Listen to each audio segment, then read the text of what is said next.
I have a lazy sister who, believe it or not, made me jeopardize my career by putting my neck on the line to secure her a job.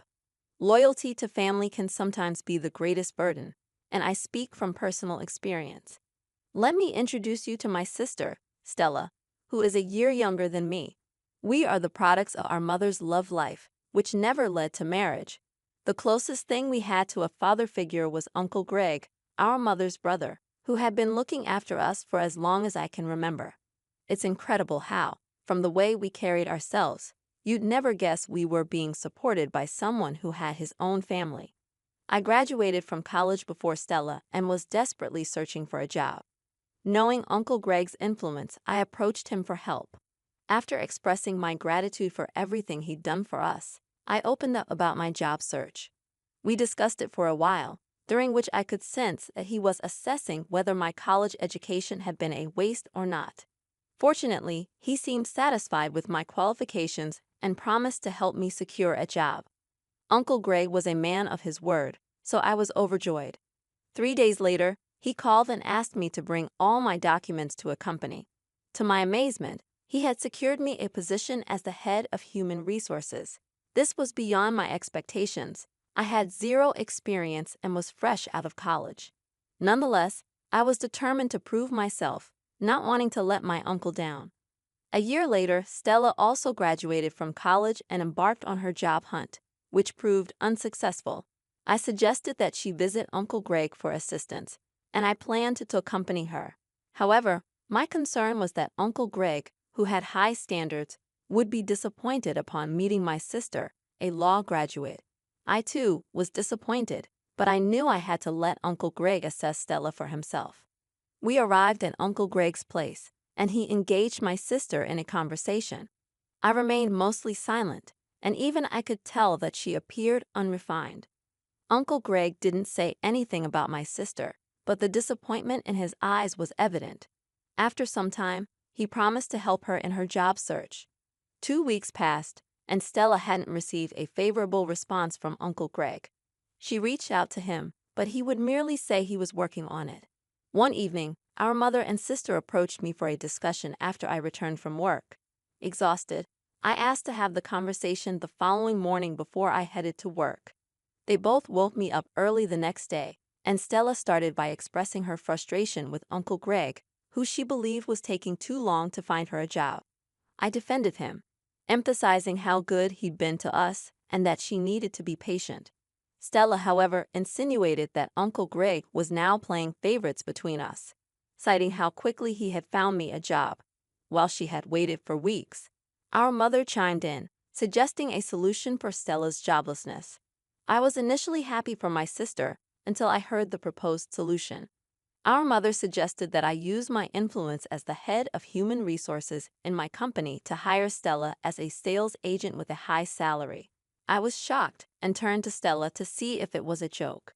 Our mother further argued that it was only natural for someone in my position to do so.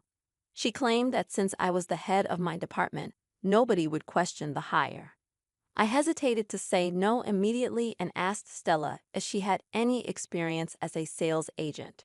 She retorted by asking if it was necessary, given her law degree. It was frustrating to see her demand a job for which she lacked the qualifications and experience. To make matters worse, both she and our mother were insisting on a high salary for her.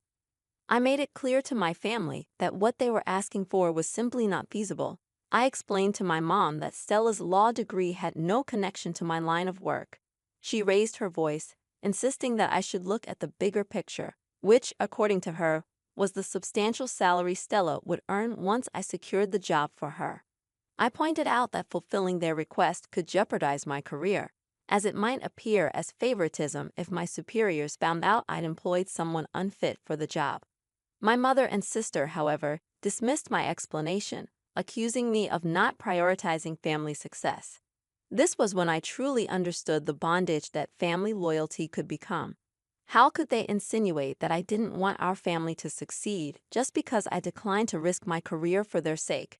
It felt like pure selfishness. I reiterated my earlier stance and prepared some food. The rest of the day passed in silence, but the discussion continued to weigh on my mind. There was no way I could accede to their demands.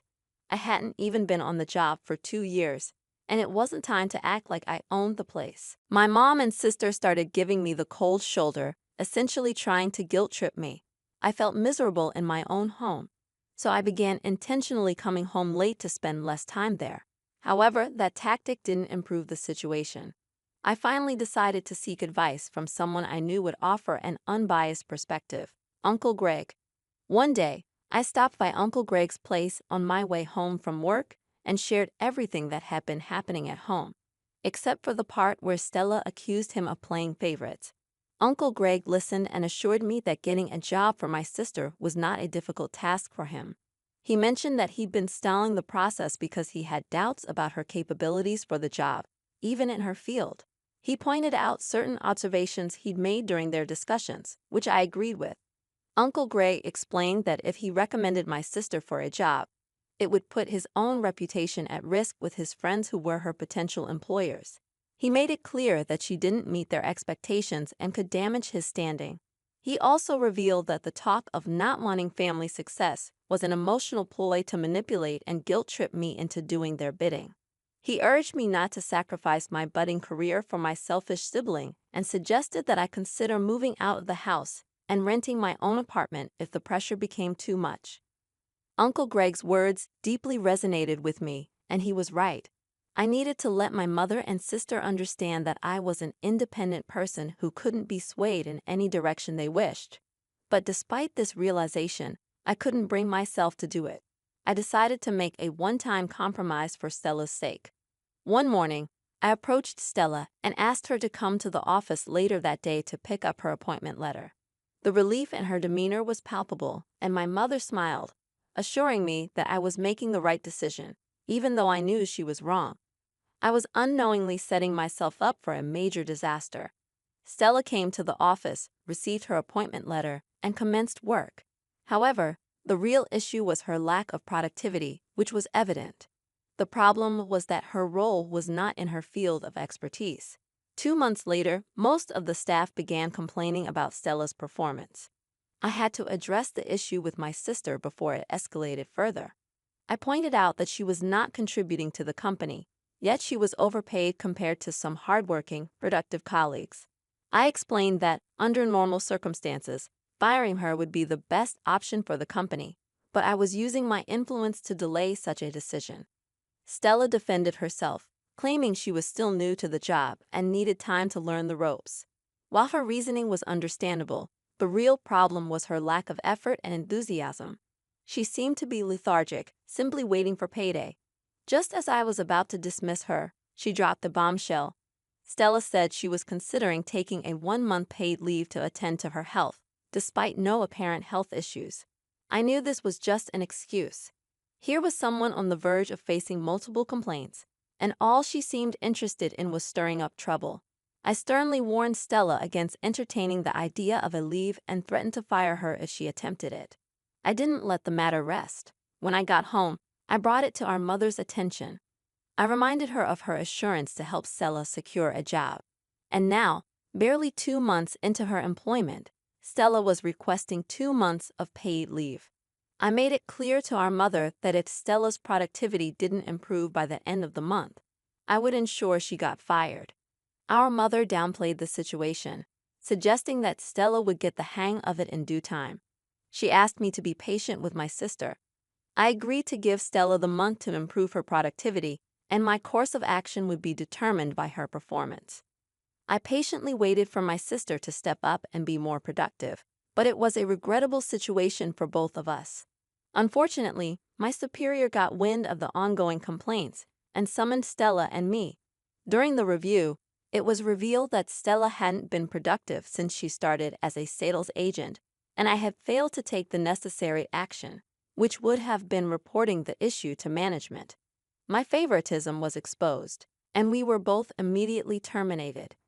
I began pleading for my job on the spot, but I was informed that the decision was final. Stella, on the other hand, rather than showing humility, stated that the job was beneath her, considering her educational qualifications, and walked out of the office while I remained on my knees begging to retain my job. I regretted not heeding Uncle Greg's warnings. His predictions had become a reality, and I had allowed my sister to ruin my career. I returned home, a mixture of tears and anger in my heart, only to find Stella casually sitting on the couch with a bowl of popcorn, watching a movie, seemingly undisturbed by the whole ordeal. I immediately confronted Stella, and we started exchanging heated words. Our mother rushed to the scene, trying to calm the situation. At this point, Stella hadn't shared what had happened, and my anger was directed towards our mother. I began shouting at her, holding her responsible for emotionally blackmailing me into bringing Stella to my workplace. When she learned what had transpired, our mother raised her voice in return and demanded that I never speak to her in such a manner. I regretted that I had been disrespectful, but was unable to control my emotions at that moment. Feeling overwhelmed and wanting to avoid doing something regrettable, I ran out of the house. I didn't know where I was headed, but I knew I needed to be far away from them before my anger got the best of me. I stayed in a hotel for 3 days, crying and not hearing from my mother or sister. After a while, I decided to visit Uncle Greg. He was surprised to see me, especially on a weekday when I should have been at work. He asked about the issue, and I couldn't hold back my tears. It took some time for him to console me, and then I began telling him how I regretted not heeding his earlier warnings. What I didn't mention was that I'd been avoiding his house and calls ever since I helped Stella get the job, because I knew it would disappoint him, and I was right. Uncle Greg was initially upset with me for not listening, but his anger quickly turned to empathy as he understood the pressure of family expectations. He didn't want to discuss the matter further. He simply asked me to get into his car, and we drove back to our house. When Uncle Greg arrived at the house, he was furious. It was the first time either Stella or I had seen him like this. My mother, however, had grown up with her brother and wasn't surprised by his anger. She refused to take responsibility for my job loss and defended herself by stating that all she did was ask me to help my sister secure a job. She and Stella turned the tables on me, claiming that I hadn't guided Stella properly at work. Uncle Greg saw through their attempt to avoid blame and gave them a stern look before assuring me that everything would be okay. He promised to do everything in his power to help me find a new job. I thanked my uncle, who wasted no time in leaving the house.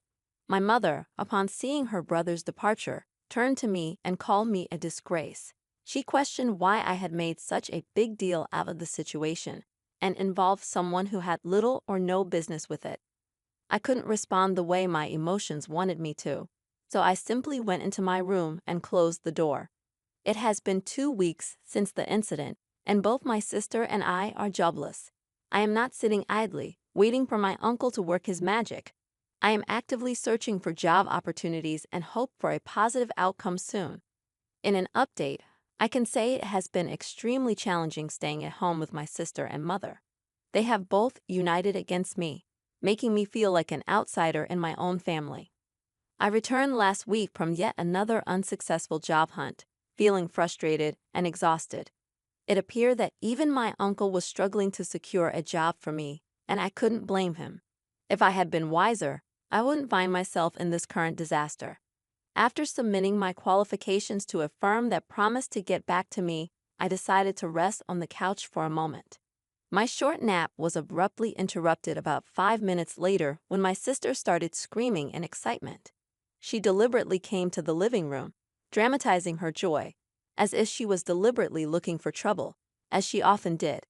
Our mother hurried to her, and she informed her, loud enough for me to hear, that she had been invited for an interview at a law firm. Our mother was thrilled for her, but I tried to mind my own business. However, my sister couldn't resist taking a jab at me, insinuating that she was achieving for herself what sisters and uncles, who claimed to be family, could not do for her. It was a clear reference to me and Uncle Greg. I couldn't allow her to add to my frustration, so I gave a sarcastic laugh, mentioning that people celebrated interview invitations as if they had already landed the job. Not stopping there, I added a cutting remark about interviewers discovering they'd wasted their time with an empty-headed candidate. My sister was visibly affected, and she wanted to confront me, but our mother stepped in, clearly favoring her. This didn't surprise me. I hadn't expected anything different.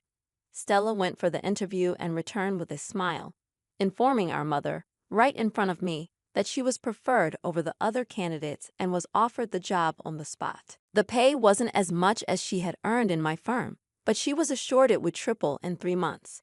My sister and mother took delight in rubbing it in my face, making me wonder about the judgment of the employers who hired her.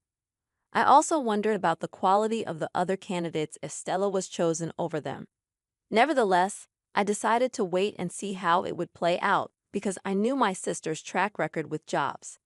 In the second update, I had a serious altercation with my mother this morning, all because of my sister Stella. Since she got her job, my mother decided that no one else in the house, except me, should perform any chores, no matter how minor. I had tolerated it until this morning when my mother approached me and demanded that I do Stella's laundry. The demand was insulting, and I refused outright. I told my mother that I wouldn't touch my sister's clothing even if there was a gun to my head. My mother argued that Stella needed to focus on her new job, something she claimed I lacked. According to her, we should support her in any way we could. I asked my mother if Stella had ever done my laundry when I had my job. I finally told her that if Stella was too busy to do her laundry, she could do it herself or take it to one of the numerous dry cleaning services in the city. I retreated to my room, closing the door, feeling utterly humiliated. How could my mother demand that I do Stella's laundry? I decided to reach out to Uncle Greg and inform him about the humiliation I was enduring at the hands of my mother and sister. I was hoping for some good news, but amidst the torrent of insults I faced daily, my uncle revealed he was still trying to pull a few strings, though it might take time. He expressed his displeasure with the way my family was treating me and assured me he would talk some sense into my younger sister. One evening, as I was in my room, Stella returned from work and started arguing loudly over the phone. From her words, I gathered she was speaking to Uncle Greg. She rebuked him for meddling in our affairs and demanded he stay away from us. When my mother asked her about the call, Stella referred to Uncle Greg as that man who doesn't know his place. My mother seemed to approve of Stella's stance, believing I was foolish for involving an outsider in our family matters. In the third update, I made the decision to move in with Uncle Greg and his family after Stella's outburst. It became evident to him that I was enduring a lot at home.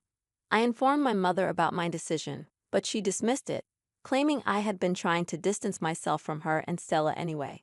The only time I saw or heard from Stella was a month later when she showed up at Uncle Greg's place to invite both of us to an award event organized by her firm. According to Stella, the event aimed to recognize the efforts of key individuals, and she was one of the honorees. She wanted Uncle Greg and me to attend, perhaps to showcase her productivity. I confronted her, telling her she should be apologizing to Uncle Greg instead of inviting him to the party. Stella, undeterred, made condescending remarks, claiming she was offering him an opportunity to witness her glory. I refused to attend the event, expressing my disgust at the entire situation. Uncle Greg tried to convince me otherwise, but I couldn't comprehend why he wanted us to attend a party that seemed nothing more than a charade. In the final update, everything fell into place. I finally understood why Uncle Greg insisted we attend Stella's party. In the end, despite the difficult situation, Uncle Greg insisted that I present myself at my best for Stella's party. Reluctantly, I attended the event alongside my mother. As the ceremony unfolded, individuals were recognized for their contributions. When it was Stella's turn, she confidently stepped onto the podium, radiating confidence. Unexpectedly, she cut off her boss's statement and began speaking passionately. Her words were pointed directly at me, emphasizing her triumph over the hurdles she claimed I couldn't overcome. She labeled me a failure lacking the drive to succeed. Stella praised our mother, who basked in the attention. However, to my astonishment, Stella's boss invited Uncle Greg to the stage. Surprised, Stella watched as Uncle Greg debunked her claims. He revealed the truth about how I lost my job due to Stella's actions and our mother's selfishness. Uncle Greg disclosed that he orchestrated this scheme to expose Stella's lack of productivity. Stella was publicly fired on stage, drowning in shame. My mother hurriedly left, unable to bear the humiliation.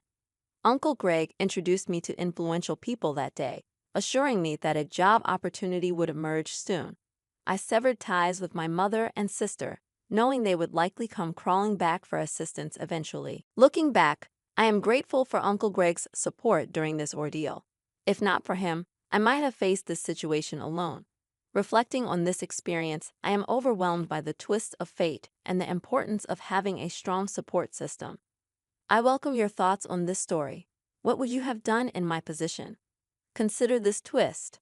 What if I didn't have Uncle Greg to fall back on? Share your opinions in the comments below.